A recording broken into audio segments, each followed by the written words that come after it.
You ask Tiger to solve. This deals with linear equations with one unknown. The final result is x equals 5. Let's solve it step by step. Group all constants on the right side of the equation. Subtract 5 from both sides. Simplify the arithmetic.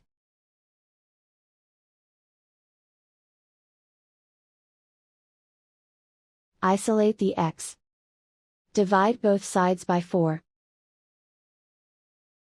Simplify the fraction. Find the greatest common factor of the numerator and denominator. Factor out and cancel the greatest common factor. And so the final result is x equals 5.